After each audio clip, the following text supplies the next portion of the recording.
So where to begin? Where to begin this time? Yeah.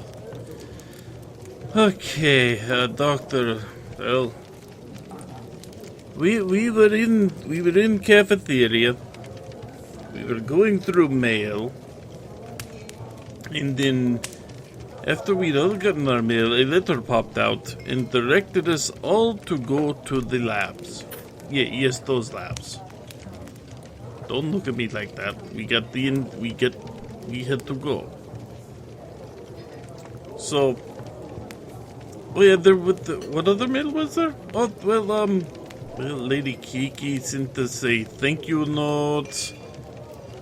I got mail from family. Yeah, it was nothing special. Same thing I get most days. Yes, I did use the mail from family for kindling again, so what of it? No, I still do not want to talk about that. You got other things to talk about today. Somehow, Oko-san now thinks that Lady Kiki may be the one true pudding. I don't know.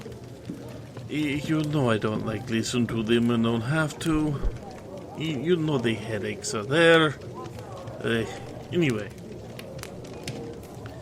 After we got note about going down to lab, well, we headed there. But, I'm a bit fuzzy because for some reason, someone hit me overhead. I am a bit fuzzy, but from what I understand in talking to people, they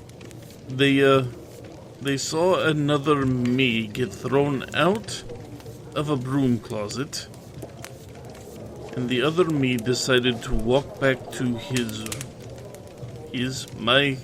do you say that? My room? I'm not sure how that works. And they continued on to lab. Well, they got to the lab, and they managed to see, I don't know if you saw, I don't know if you know, but there is this weird creation, kind of man and machine thing, weird creation. We had to fight it the other day, and it kind of was, it was a weird fight, I'll just say that. Oko-san planted another bean somehow, bean turned into that. I do not wish to discuss that. Headaches come back again. Ugh.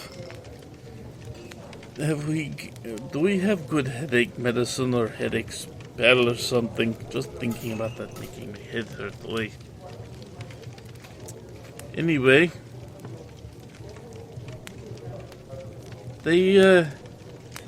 one of them, I believe they said it was Yuki, ran up and kicked the rebuilt mecha.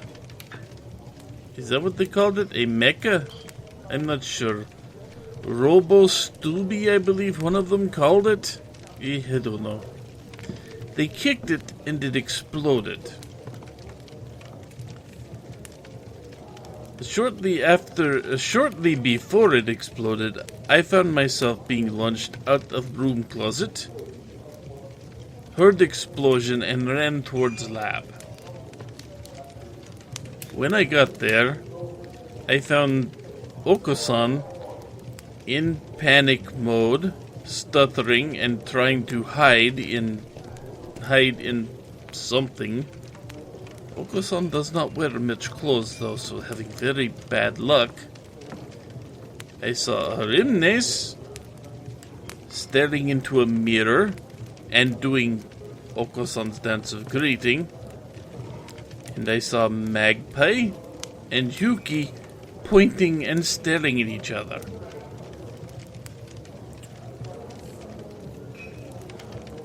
About this point, Tedlin, after a very long absence, was dropped through a portal in the ceiling and landed in the middle of a room. No, I don't really know much about where he's been. Some confusing story. I don't know. But, a long confusing story from Tedlin about going through circles of hell and some place called Pittsburgh? I'd never heard of it either. And it seemed that Okosan was in a Rimnes body, and the Rimnes was in Okosan's body, and Yuki and Magpie had similarly switched places. I do not understand what happened, but after grabbing one of the interns that works at the lab, I found out that Snark was supposed to have been there to do something with this robot, with the thought that it was probably dangerous. I guess we proved that one. Okay, so.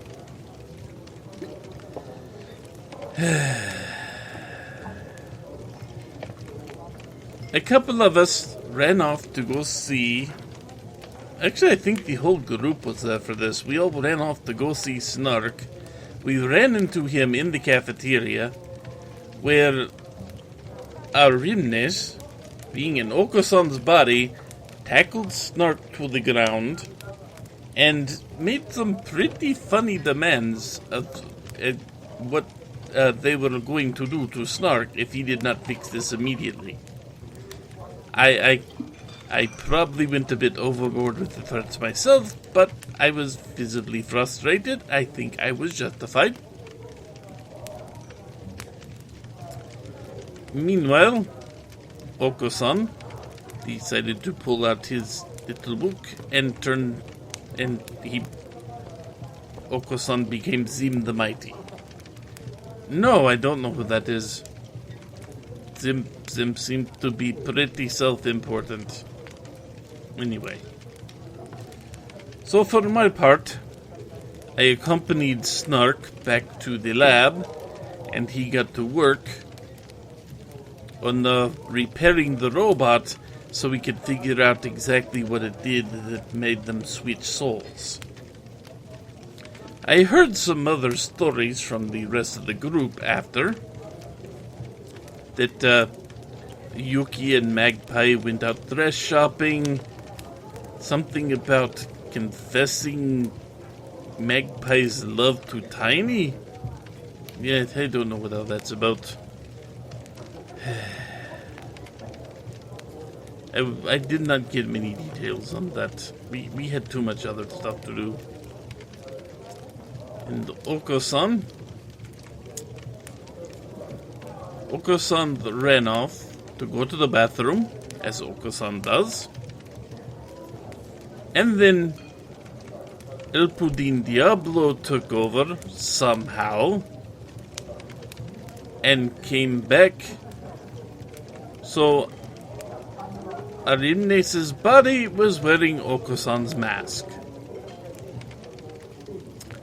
This Doc, have you seen the owl we call Crandall? Have you seen this guy yet? No? Get him in here. He would be an entire volume on your shelves. Ugh. So anyway, Crandall ran up to Arimnes, who was now being inhabited by El Tiempo Phoenix? I think that's how this works. I don't know. This whole thing giving me such a headache. Ugh. Doc, can I ask you something? Is there medicine to help with the conditions that these people are showing? Please say yes. It's starting to get a bit weary on the nerves at times. No? Anyway. So I was not completely privy to, like I said, I was in lab for all this, but apparently Arimnes wandered around in Okosan's body and ran into the children and matron of the orphanage he usually volunteers to, he being Okusan, usually volunteers to help out. And the children surrounded the Rimnes, and they were a bit overwhelmed by the whole thing.